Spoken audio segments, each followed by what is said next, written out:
Hello, everyone. So it's been a minute since I've posted anything, and today, what I'm gonna be doing today is I'm gonna be reading my paper that I've done for my Taylor Swift studies class. So this paper is due today. I turned it in already. Um, and the paper is on my relationship with Taylor Swift and her music. And so what I'm going over is just my story of how Taylor Swift's music has affected me as a person throughout my life. And it was kind of fun doing this because, the whole point of the assignment was to kind of dive back down memory lane. And it's been kind of a fun journey doing this. And I had a lot to say. And for me, when it was just like, do I give this to just my professor? But it's like, I feel like a lot of people feel the same way. And maybe not about Taylor Swift, but, about other artists that they've been listening to their entire lives. And so, anyways, I'm just going to get to it. So I'm just going to start now. So my relationship with Taylor Swift and her music. Back in the day of iTunes, I found myself always looking for new songs to listen to. The year was 2005. And unfortunately, at this time, I didn't have a job yet. I had no way of making money other than through my parents, which even then wasn't very much. When I got my first iPod, I would download every single CD in the house onto it. Why? Because I could. I didn't care what it was. I had the Beatles, John Cash, some old Hispanic tunes from my mom that I didn't know the words to, and then, some of the best Christmas classics. So, I had a great collection going. And then after doing all I could with that, I would then officially be introduced to buying music for 99 cents. $1 for a song. What a steal! I had gone, the next few months and to years of purchasing music on a weekly basis. That would be kind of my reward for being like a good kid from my dad. Like he would let me buy a couple of songs every week. And then, at one point I had probably spent about, $50 on music. And around that time frame is kind of when I found, when I discovered Taylor Swift. That's when I first found like Teardrops on My Guitar and Our Song, which those at the time, those songs made me very happy. Very giddy. That's Our Song, specifically is a very giddy teen song about being in love. Cute. I love it. I was finally exploring my musical interest. Though these songs were fun, I had a tremendous amount of music I was listening to at this time. I would find myself leaving a mental tab though on Taylor Swift, but and I would do this with a lot of artists whose songs were my go-to listens. And such as like at the time, I was really big into Lady Gaga, Kesha, Demi Lovato, Rihanna, David Archuleta, etc. A couple years would pass when Taylor would drop her album Fearless. I was blown away by her two big hits from the album, which were, Love Story and You Belong With Me. Taylor has definitely struck my radar with these songs. I found myself blasting these songs with my brother Michael. And remember, this is around the year 2000. When was that now? 2008 is when Fearless came out. But yeah, I was blasting these songs with my brother Michael on car drives, by myself, of course. But I specifically wanted to point out, like, how these songs kind of helped build a better relationship with my brother. Because this was my first time really connecting with him on this kind of level. Because, my brothers had always been big into sports, but, Michael, on the other hand, he did make time to go along with some of my interests and every now and then. And, this ended up being one of them. And so there's going to be some time skips throughout this paper, and I apologize, but so I'm also going to talk about my time on swim team in high school. One of my best friends, Steven, he was on swim team with me, and at this time I was big into Lady Gaga, and he would help me learn the moves to like Bad Romance, and we would just like blast these her songs all the time.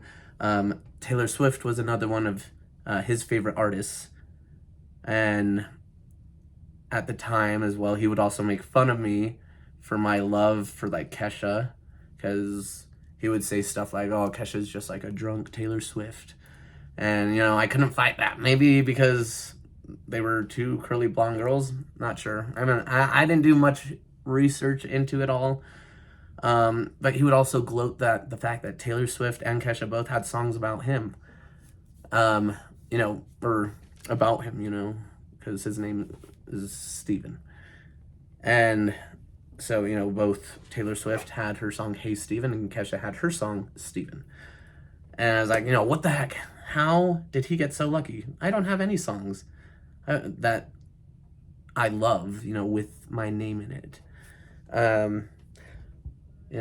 Skip ahead a couple more years. 2010, senior year, Speak Now would come out. I had a lot of artists I was listening to at this time. Speak Now, though, I did have a burnt copy of that CD that I had gotten from one of my best friends, my best friend Carly. There were so many good bops on there. There's just Sparks Fly, Mine, Long Live, Haunted, Better Than Revenge, etc. Those were the kind of my go-to songs in this era of my life. And I remember so many girls around the school being very much like into this song, and they would carry around like the inserts of the album around in their binders to show off that they had this album. Then in 2012, I would go on an LDS mission, and there I would not be able to listen to worldly songs during my 2 years. But I did still hear songs in the street or like at homes of people that I visited, and I did get the chance to hear a couple of her big hits that came out at the time, which again wasn't paying too much attention to because wasn't supposed to. I still kind of do though. But when I would come back from my mission, I found myself not listening to her as much, I think due to how popular she had become. And for me it was like, oh, I'm too cool to be like listening to popular stuff. I mean, I still listen to it, but just not to the same extent like my friends did at the time. And this was also around the time 1989 had come out. And yeah, so again, I'd listen to the songs that were great. Shake It Off was fun. Out of the Woods was great. Bad Blood was awesome. Blank Space was a lot of fun. And that following year in 2015, I was in an English class, not a Taylor Swift studies English class, but an English class where we did end up studying or dissecting her Blank Space music video. And by doing that, I gained a whole new respect for Taylor as a writer, because I was just like, there was a lot of references. And with my class that I'm taking this semester, we've actually just gone through the music video again and dissected it. And I was just like, man, this seems familiar. And it brought back this memory of, me doing this 9 years ago. And so it's like, deep down, it's like I have known for a long time that Taylor Swift has always been smart at writing. Jump ahead to 2017. That year was a very busy year for me. I had broken off an engagement in July of that year, and it was very devastating for me. Honestly, still one of the hardest decisions I've ever made in my life. And I don't regret it though. It was tough. And the following month, Taylor Swift would kind of, I think she had dropped her first single for her Reputation after she had disappeared for like a year. And I remember when I first, now that I'm thinking about it, I remember watching the music video, hearing the song, and thinking, my first thoughts were like, man, this is dark. Like, this wasn't the Taylor I remembered. I mean, how could she say that she's dead? That's not cool. Taylor Swift is a sweetheart. I'm not sure how I feel about this. I don't hate it, but I don't love it either. Seems like a lot of people really dislike this version of her, though. And, I just kind of went with the flow, like, kind of disregarding just, like, all my other thoughts towards her, just, like, I still was like, I like her, but, that's how that went. And it just seems like she was pulling a Miley Cyrus. So anyways, going on. I still listen, but I am listening mostly to her older music at this point because that's the Taylor I remember and want back. I will say though, at the time, I was just like, Rep does have some good bangers. I'm not putting much thought into it at the time though. Maybe I'm just following a system. Everyone else is doing this, I guess, for song. But then I remember hearing her song with Zayn, the I Don't Want to Live Forever, and I know that one wasn't technically on her Reputation album, but it did come out during her Reputation era. So that one was fire. But yeah, again, I just kind of, Taylor Swift is kind of background, like music that I would listen to every now and then, not as much as I once did. But over the next couple of years, I became one of my other best friends, Alyssa. She's a major Swiftie. She would kind of get me back into Taylor Swift, and like not so much back into her, but like really on board with her music. And then, Lover dropped, and I found myself listening to her more again. At this point, most of the singers I had listened to back in 2010, I wasn't really listening to anymore. But Taylor Swift, though, she's familiar. I latched onto her, and, and I opened my ears to other artists in this time frame as well, like Shawn Mendes and Charlie Puth, Harry Styles. And, I found all of them to be great. And, but right ahead of her Lover album, she would drop her music video for You Need to Calm Down. And now this is where I planted my feet firm and started my journey of what it is to be a Swiftie, which I would later, side note, I would later find out that, to be a Swiftie, like all you have to do is respect Taylor and, enjoy her music. This song though, You Need to Calm Down, she released this for the LGBTQ community, and at this time it's like I had just decided that I was going to start dating men at this point in my life because I had gone through a lot of just emotional, mental trauma, and I was ready to understand myself and figure out who I was as a person. And so when I heard this song from Taylor Swift, a singer who I've been listening to for over a decade at this point, come out, this song, what it felt to me was a message to me saying, hey Jordan, grab my hand, I'm here to help you fight these battles. And no, this may not have been the exact thought, but that was the feeling I felt.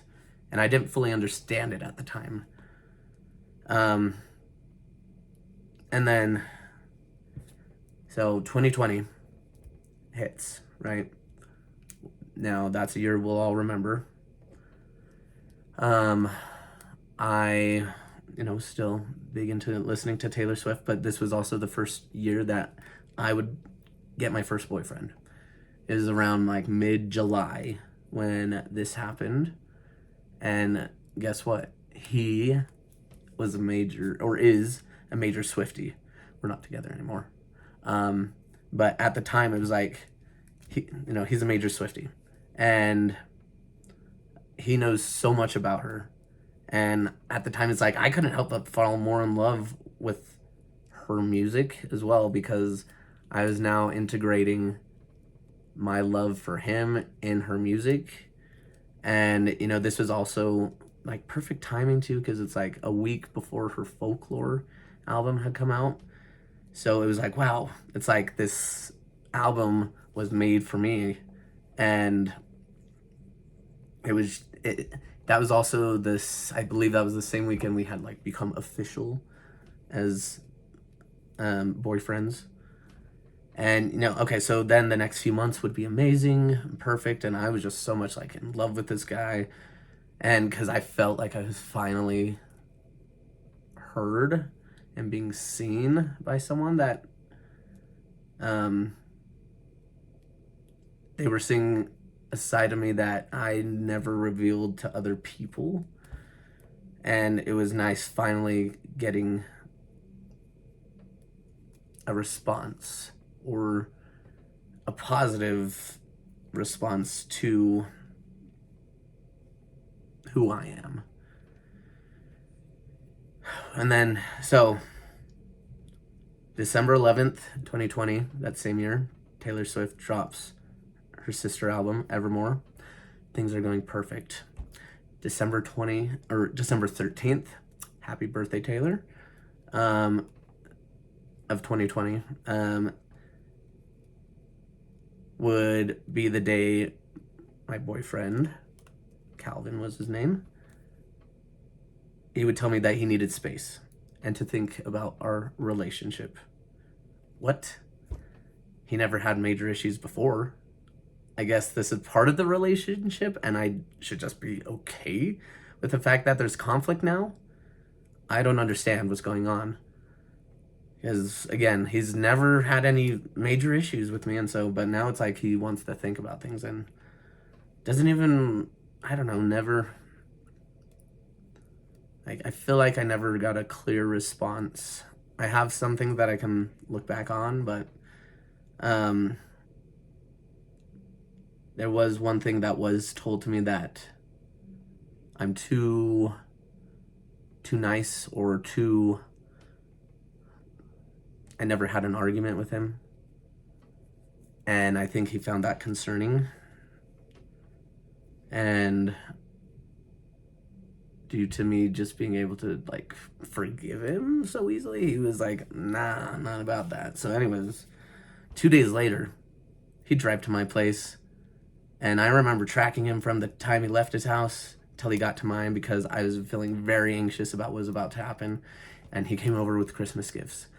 Things felt right. Things felt ready. And, we went to my room so that we wouldn't bother my roommate, and we would exchange gifts and talk. And he would tell me that after thinking about it all, he wants to break up. Wow. I'm sick now. I feel sick. I can't even open these gifts, like, without wanting to just like sob and punch him. I don't, of course. Well, I sobbed, yes. He did give me a vinyl of Folklore, though, and, how sweet and ironic. Everything felt like it was,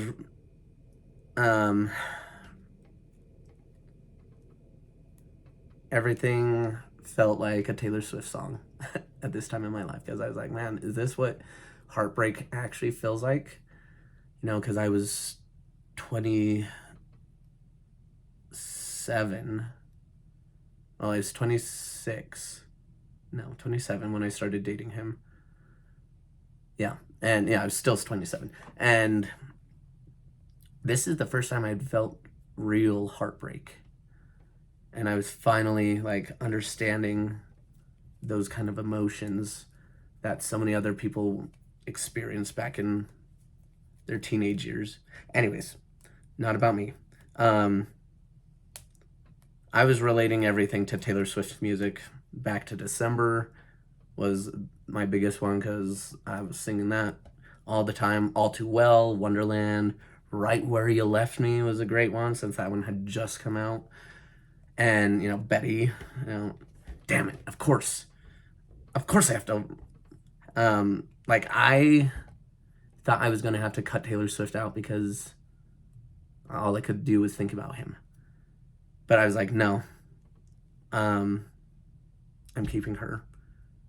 And so I just had I cursed his name because it made me really upset that all I could think about was him when I listened to these songs. Okay, February 2021, she drops Love Story, Taylor's version. This feels nostalgic. It feels new. I like this feeling. Not sure how she was able to pull that off, though. Man, she's good at this. I am now re-obsessed with these old hits. April 2021, she drops the rest of Fearless, Taylor's version. This album hits hard. It was also around the time I chose to stop trying to pursue my ex. I was able to really kind of fall back on her music at this time to really help me. It felt relieving, and part of me gets this feeling as like, did her music like help me make this decision? I'd like to think yes. I'm still not 100% sure though. Skip to now, she's dropped Red, Taylor's version at the end of 2021.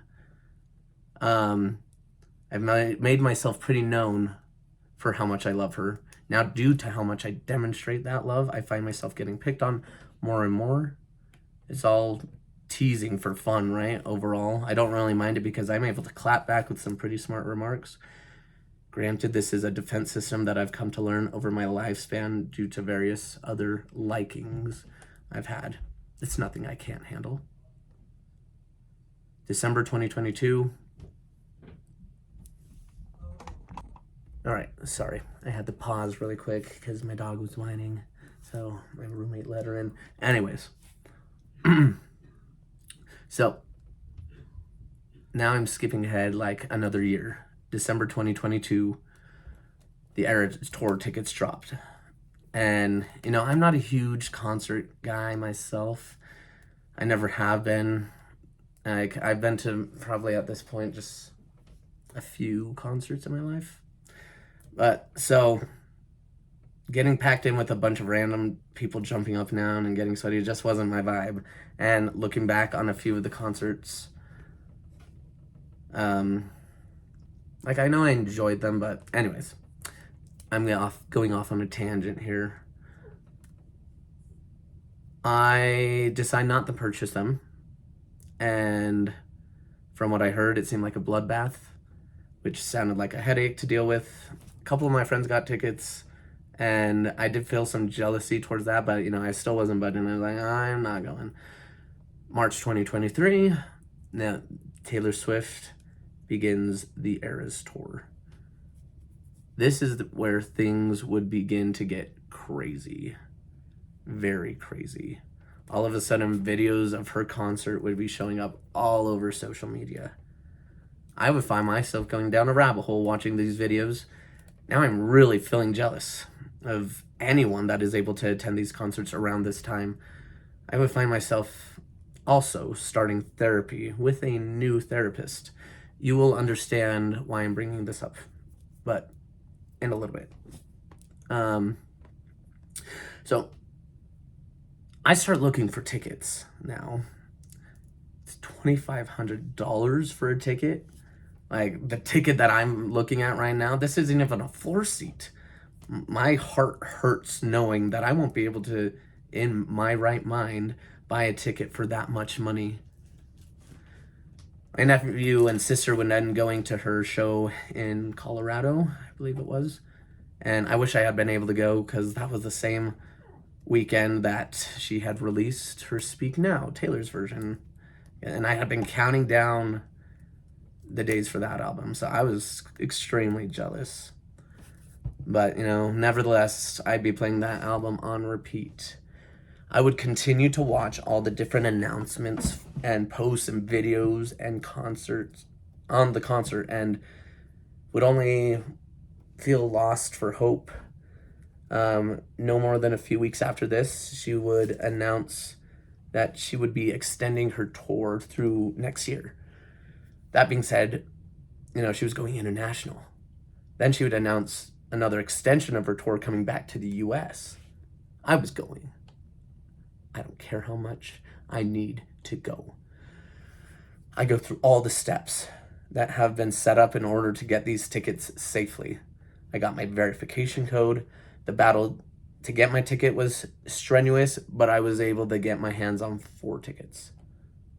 And October 26th, 2024, at the New Orleans Stadium is when and where I would be attending, or will be attending, I should say. I will be attending. So next month, right?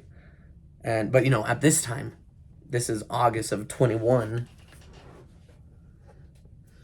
It was 14 months away. That's okay. That gives me time to find an outfit, pay off the debt that I will be getting from this. I really could only thank my coworkers for helping me do this. I literally could not have done it without them. They helped me, anyways, that's a whole other story. That night I would call 2 of my sister-in-laws who I know are very big fans, and I would also invite my nephew who had, previously gone to that other concert, and they are all pumped. Jump ahead a couple months, 1989, Taylor's version drops, and I'm down to a year till my concert. Let's the countdown begin. November 2023, she gets named Person of the Year. People are complaining as to why she's getting all of this love. A lot of people hate it because they feel there is no reason to highlight someone famous. I, on the other hand, I'm ecstatic about this. People are really paying attention to her now more than ever. So much more of her good deeds are finally being highlighted and noticed. 2024, she announces Tortured Poets Department. And, at this point in my life, this was just 7 months ago. Her music's been hitting a lot differently now since she started her tour. I don't know why. I found myself thinking more and more into the meaning behind her lyrics. I feel like I'd already been doing that, but this time it was an even deeper dive. Not just her music, but also I wasn't just diving deeper into her music. I was diving deeper into myself, and I was able to start connecting, like why I felt certain connections to songs, and specifically Sparks Fly and Enchanted. So Sparks Fly had been a favorite of mine since she first released it. And as I really delved in, I recognized that the song, it wasn't just a simple oh, he's cute, he's I like him, and got these green eyes, this and that, but no, it was it's a lustful song. And for me, growing up the way I did, lusting after someone was always looked as negative, and maybe that's the thing I pushed past because Taylor gave off that very innocent girl vibe, and I know a lot of people still see her that way, and they still see her as a little girl, and which is not true at all. So it wasn't just a song about how she got the butterflies and when she would see a cute guy, but it was literally about someone she had feelings for that she knew she couldn't be with. This has been a whole cycle for me. What the hell? How have I never made this connection before? I am constantly falling for unavailable men. And here I am listening to this song for 13 plus years at this point, and I'm only now realizing why I connect so well with it, because that's literally me even today. Like, I'm still just, it's a work in progress.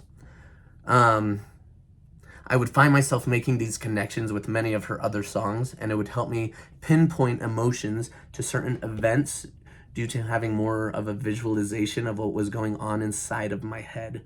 Listening to music just became 10 times more interesting. I would start doing this with other music now, too. I do give a lot of credit to other various sources.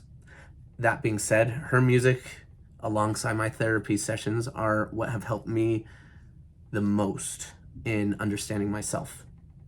I've been able to clear out a ton of junk and untie many knots that have been confining my mental state for so long.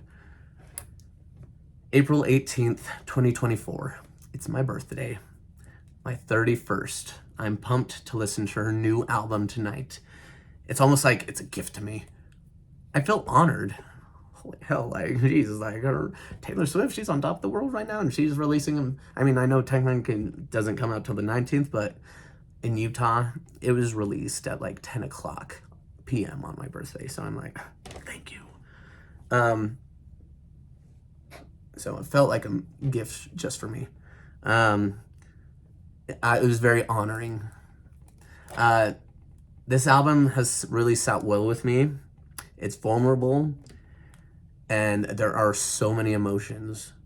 I can't help but feel so proud. She has pushed through so much and has endured a lot in her career. Now we have people waiting patiently all around the globe just to hear her new music. So, anyways, I think I kind of messed up there.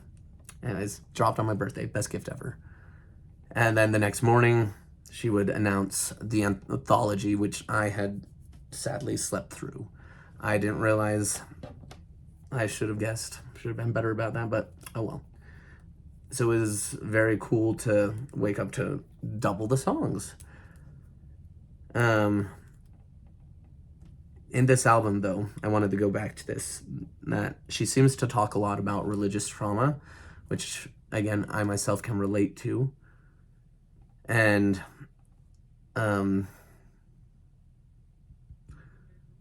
because it was very different than anything else she had written.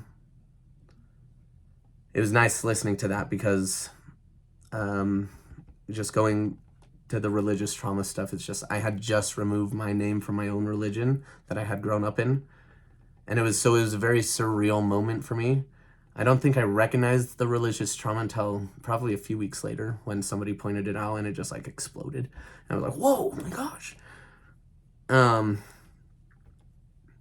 So anyways, it was all fresh on my mind just with the church and her album and the connections I was able to feel with her, knowing that even though it wasn't the same kind of trauma, it was still due to religion and expectations people had on us. Over the next few months, I would find myself opening up my mind immensely due to therapy, ART therapy to be exact. And, you know, that I could go off on that, but I'm not going to right now. But definitely look into it, ART therapy. And it's similar to EMDR therapy. And through this, it's helped me think in many different ways. And I feel like a whole new person due to it. And again, I feel the only reason I was able to dive so deep in is because I was already doing that with her music and through my other therapy sessions. When I heard that Weber State would have their own class on Taylor Swift, I knew I needed to take it this semester. I was pleased to find out that the class is not only full of fans that adore her, but also others who wanted to understand more about the phenomenon she has become and why people are so drawn to her. I'll be going to the Eras Tour next month in Louisiana, October 26th. With everything I've experienced over the last year and a half, I can only imagine what type of wonderland I'll be entering by attending this concert. I am grateful for Taylor Swift. and the light she has brought into this world, and for the positive force she drives through the negative-minded people. She's doing so much good that needs to be recognized by everyone. Everyone can learn lessons from her if they allow it. And, you know, that's for any artist, too. Her specifically, because she is on top of the world. And I know I have, and I will continue to learn from her, because I want people to understand one another. I want them to connect. And, you know, Taylor Swift her music has become a very personal thing for me. And I will be forever grateful for that, and for all the lessons she has helped me learn. You know, again, I give a lot of credit to a lot of different sources. I just know that this one has felt very personal just because she was there, her music was there for me in like some of my darkest hours, and her music has helped pull me out of very negative mindsets, and has, you know, just kept me going. And I feel now at 31, I finally feel like I have a purpose in my life, and I feel like I have a reason to be here. And I give a lot of thanks to Taylor Swift for helping me get into this mindset. So if you stuck around this long watching my video, thank you so much. I know that was a lot. I talk a lot, and I've been talking a lot just the last couple of months. And so I have a lot to say, and, you know, I could go on and on about her and all the good deeds, but this is just me highlighting